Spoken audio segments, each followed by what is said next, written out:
नमस्कार दोस्तों, आज फिर मैं आपके सामने मुखातिब हुआ हूँ पशुपालक के लिए पशुपालन को लेकर एक नए विषय के साथ। और आज का जो हमारा विषय है वो आपको बहुत पसंद आना चाहिए, क्योंकि दोस्तों जब भी हम बात करते हैं कि पशुपालक मुख्यतः किन दो समस्याओं से जूझता है पशुओं को लेकर, तो दो ही सबसे बड़ी बातें हमारे सामने आती हैं। एक है थनैला रोग यानी कि मैस्टाइटिस, और एक है रिपीटर यानी कि पशुओं का बार बार फिरना। आज हम जो बात करेंगे वो मैस्टाइटिस के बारे में करेंगे, यानी कि थनैला रोग के बारे में। तो दोस्तों सबसे पहले मैं ये बताना चाहूंगा कि मैस्टाइटिस यानी थनैला एक ऐसा रोग है जिसके बारे में कई घंटे भी कम पड़ जाएंगे। ये इतने सारे टाइप के कीटाणुओं से होता है कि अगर हम एक एक को डिस्कस करने लगे ना, आपको याद रहना है ना ही मैं बता पाऊंगा। और सबसे अच्छी बात वही जो मैंने पहले भी आपको कही है, that prevention is better than cure. हमें बचाव के तरीके ढूंढने हैं, क्योंकि एक बार थनैला हो गया तो ये आप भी जानते हैं कि उसमें नुकसान ज्यादा है। तो क्यों ना हम ऐसे उपाय करें जिससे हमारे पशु जो हैं वो थनैला रोग से बचे रहें, उन्हें थनैला रोग हो ही नहीं। थनैला रोग एक ऐसी बीमारी है जिससे सबसे ज्यादा इकोनॉमिक लॉस, पैसे का सबसे ज्यादा नुकसान पशुओं को होता है। ये एक दो धारी तलवार है जिसके कारण सिर्फ जो दूध प्रोड्यूस हो रहा था वो ना बिकने के कारण मॉनेटरी लॉस तो होता ही है, साथ में थनैला रोग का जो इलाज है वो भी बहुत ज्यादा महंगा होता है। जो अभी तक आपने कमाया है वो भी चला जाता है। तो इसलिए दोस्तों सबसे पहले हम बात करेंगे थनैला रोग के बचाव के लिए। और जब बचाव की बात आती है तो बचाव हम तभी कर सकते हैं जब हमें ये पता होगा कि थनैला रोग होता कैसे है। दोस्तों जितने भी थनैला रोग हमने देखे हैं या जितनी भी थनैला रोग के ऊपर रिसर्च की गई है, उनमें यह पाया गया है कि 90% जो थनैला रोग है वो उसी दूध की नली के द्वारा कीटाणु के लेविटी यानी अडर में एंट्री होने की वजह से होता है, जिस दूध की नली के द्वारा दूध बाहर आता है। हमारे आसपास के माहौल में, एनवायरनमेंट में दुनिया भर के कीटाणु हैं, बहुत सारे बैक्टीरिया हैं जो किसी ना किसी कारण से उस नली के द्वारा लेवटी के अंदर, अडर के अंदर यानी कि थनों के थ्रू उसके अंदर एंटर करते हैं और थनैला रोग का कारण बनते हैं। तो इसलिए सबसे पहला बचाव यही होगा कि हम उस एंट्री को रोकें। और अब हमें यह बात करनी है कि वो एंट्री रोकेंगे कैसे। उसके लिए पता होना चाहिए कि वो एंट्री होती कैसे है। वो जो कीटाणु उसके अंदर एंटर हो रहा है उसका सबसे बड़ा कारण है मिल्कर्स हैंड, यानी कि वो व्यक्ति जो दूध निकाल रहा है, दूध दुह रहा है, उसके हाथों के द्वारा कीटाणुओं की एंट्री होने के चांसेस सबसे ज्यादा होते हैं। तो इसलिए दोस्तों ये आप भी जानते हैं, जब भी हम दूध दुहते हैं तो सबसे पहला काम जो हमारा होता है वो लेवटी को अच्छी तरह से धोना और अपने हाथों को अच्छी तरह से धोना। लेकिन दोस्तों उसमें भी कहीं ना कहीं कमी है। हम सिर्फ धो तो लेते हैं लेकिन उसे ड्राई नहीं करते, क्योंकि जब तक मॉइस्चर है, जब तक पानी है हमारे हाथों में या लेवटी पे लगा हुआ, तो चांसेस रहेंगे कि जो कीटाणु पहले से ही लेवटी पे लगा हुआ था या हमारे हाथ में था वो अंदर जाने के चांसेस रहेंगे। उसके बाद दूसरा कारण बनता है दोस्तों बेडिंग। बेडिंग यानी कि जहां पे पशु बैठता है वो सतह, अगर वो गीली है सफाई करने के बावजूद भी, तब भी पूरे पूरे चांसेस होंगे कि वहां पे जो कीटाणु मौजूद हैं वो थनों के अंदर एंटर कर सकते हैं। तो इसलिए कोशिश ये रहनी चाहिए कि जब पशु वहां पर आए तो वो सूखा हुआ भी हो। जिस टाइम आप दूध दुहें उस टाइम आपके हाथ सूखे हुए भी हों। ये दो अहम बातें हैं जिस प्रकार से, जिन पर ध्यान देने से आप थनैला रोग होने से बचा सकते हैं, थन के अंदर कीटाणुओं की एंट्री को बचा सकते हैं। इसके अलावा दोस्तों कुछ और बातें हैं जहां पे थन के अंदर कीटाणुओं की एंट्री होती है, जैसे मक्खियों का प्रकोप।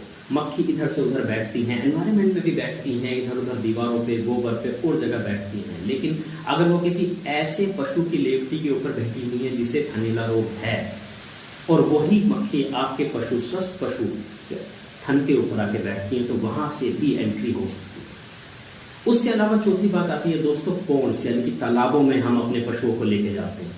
जब तालाबों में हम अपने पशुओं को लेके जाते हैं तो वो भी एक इंपॉर्टेंट सोर्स है थन के अंदर, लेवटी के अंदर कीटाणुओं की एंट्री का। उसके बाद बातें करते हैं दोस्तों कि थनैला रोग होता कितने प्रकार का है। थनैला रोग दोस्तों दो मुख्य प्रकार का होता है, सब clinical mastitis and clinical mastitis. सब क्लिनिकल मैस्टाइटिस के अंदर लक्षण नहीं होगा, सिर्फ एक ही लक्षण होगा कि दूध धीरे धीरे कम होने लगेगा। और ज्यादातर सब क्लिनिकल मैस्टाइटिस जो है एक से अधिक थन के अंदर होता है। इसके अलावा जो लक्षण होते हैं वो क्लिनिकल मैस्टाइटिस के हैं, यानी कि थन में या पूरी लेवटी में सूजन आना, गर्म हो जाना, दर्द हो जाना, गांठ पड़ जाना। और इसके अलावा दूध में जो लक्षण नजर आते हैं, दूध में खून आना, दूध के अंदर फटा हुआ दूध आना, तार बनना, छेछड़े आना, ये सब जो लक्षण नजर आ रहे हैं आपको, तो इसलिए उस मैस्टाइटिस को कहते हैं क्लिनिकल मैस्टाइटिस। और जब क्लिनिकल मैस्टाइटिस होगा दोस्तों तो वो ज्यादातर एक थन के अंदर ही होगा।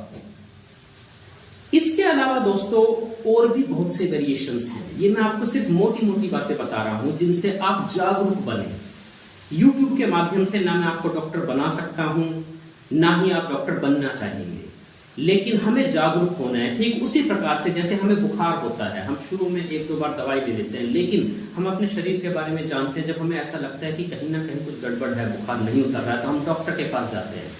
डॉक्टर के पास जाने से पहले आपके मन में खुद विचार आ जाता है कि कहीं मलेरिया तो नहीं हो गया है, उसमें ये लक्षण होते हैं, कभी छूटे, कहीं डेंगू तो नहीं हो गया, मुझे मच्छर ने भी काटा था, या और कुछ ऐसा। ठीक इसी प्रकार से जब आपके पशुओं में कोई बीमारी होती है तो हम ये चाहते हैं कि आप इतने जागरूक हो कि आपको थोड़ा सा अंदाजा हो कि ये लक्षण डॉक्टर साहब ने उस दिन बताया था उस वीडियो में, तो कहीं ये तो नहीं है। फाइनली आपको अपने पशु चिकित्सक से ही मिलना है, उसी से इलाज कराना है, लेकिन आपको एक मोटा मोटा ज्ञान होना चाहिए। यही हमारे इस चैनल का उद्देश्य है। उसके बाद दोस्तों आगे चलते हैं प्रिवेंशन ऑफ मैस्टाइटिस, जिसकी थोड़ी बातें हमने की हैं, लेकिन उसमें एक अहम बात और है कि अब और कैसे बचाव करें। इन बचाव करने के लिए दोस्तों मैं आपको ये कहना चाहूंगा कि मैंने आपको ये बताया कि आप लेवटी की सफाई पे ध्यान दें, थनों की सफाई के ऊपर ध्यान दें, हाथों की सफाई के ऊपर ध्यान दें दूध निकालने से पहले। लेकिन दूध निकालने के बाद अगर आप टीट डिप का प्रयोग करते हैं, यानी कि आयोडोफॉर्म्स कंपाउंड से, जिसका एक महत्वपूर्ण एग्जाम्पल है बीटाडीन। अगर दूध निकालने के बाद आप बीटाडीन को पानी में, साफ पानी में मिलाकर और उसके अंदर थन को डुबोते हैं तो ये कीटाणुओं की एंट्री को रोकेगा।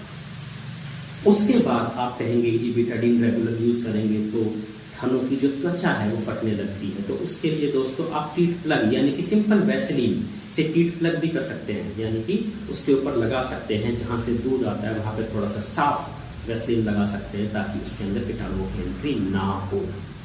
ये दो बातें हैं जिनसे आप कीटाणुओं की एंट्री को रोक सकते हैं। तरीका यही है दोस्तों। हो सकता है आपको मेरी ये बातें ऐसी लग रही होंगी, ये सारी जब हम जानते हैं, ये तो हम करते भी हैं, हम अपने पशु जहाँ पे बनते हैं वहाँ पे रोज धुलाई करते हैं, ये कौन सी नई बात डॉक्टर साहब ने बताई है। लेकिन दोस्तों फिर भी आप ये मानते होंगे कि थनैला रोग फिर भी होता है, और होता इसी तरह से है, ये मैं आपको बता रहा हूं। तो कहीं ना कहीं तो हमसे चूक होती है। तो दोस्तों इन्हीं बातों का आपको ध्यान रखना है।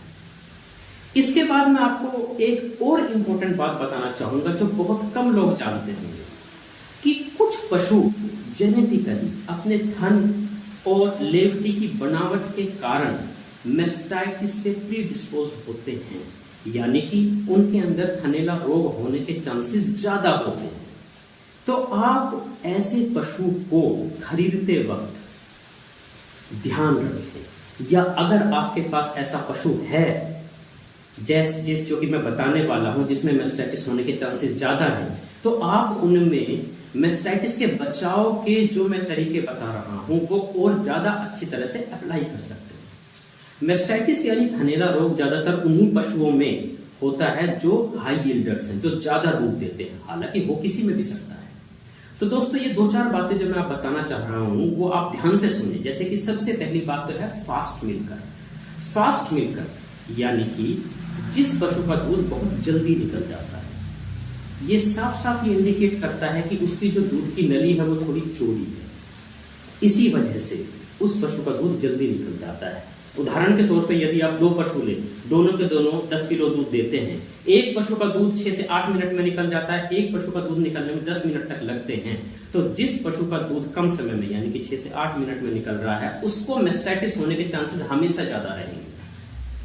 और जिसका दूध ज्यादा समय में निकल रहा है उसमें मैस्टाइटिस होने के चांसेस कम रहेंगे। इसके अलावा दोस्तों, शेप ऑफ द टीथ, जो थनों का आकार, अगर थनों का आकार लंबाई की तरफ है, सिलिंड्रिकल है, तो मैस्टाइटिस होने के चांसेस ज्यादा रहेंगे। लेकिन अगर थनों का आकार फनल शेप है, यानी कि ऊपर से चौड़ा और नीचे से पॉइंटेड, जितने ज्यादा पॉइंटेड, जितने ज्यादा नुकीले थन होंगे, मैस्टाइटिस होने के चांसेस उतने कम होंगे।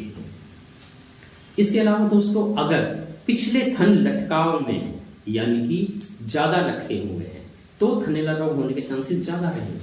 अगर चारों थन एक दूसरे से ज्यादा दूरी पे हैं तो थनैला रोग होने के चांसेस ज्यादा रहेंगे।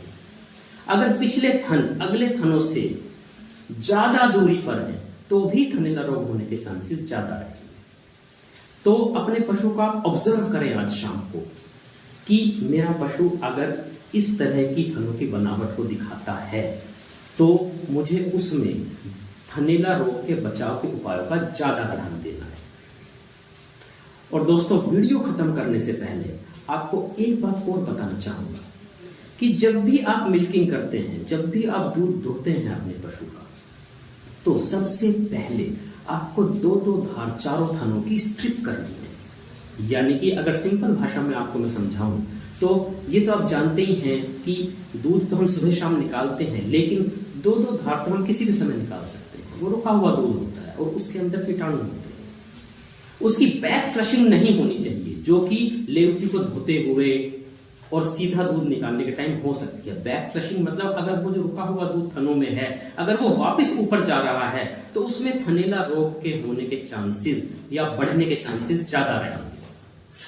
तो दोस्तों, इसी वजह से जब भी आप दूध दोहना शुरू करें तो अपने चारों थनों में दो धार इस प्रकार से नीचे मारने कि वो जो रुका हुआ दूध है वो ऊपर की तरफ ना जाए। तो दोस्तों, इन्हीं सब बातों के साथ मुझे ऐसा लगता है कि इस वीडियो में ज्यादातर बातें ऐसी हैं जो आप जानते हैं, लेकिन एक बार फिर सोचिए कि आप अमल कितना करते हैं। और दूसरी बात ये कि इतना भी आप जरूर मानेंगे कि इस वीडियो से आपको कुछ ना कुछ तो नया सीखने को जरूर मिला होगा। आप ज्यादा नहीं, मैं जो भी अपनी वीडियोस में आपको नई बातें बताता हूं, आप उसे 1 साल तक अमल करके देखिए।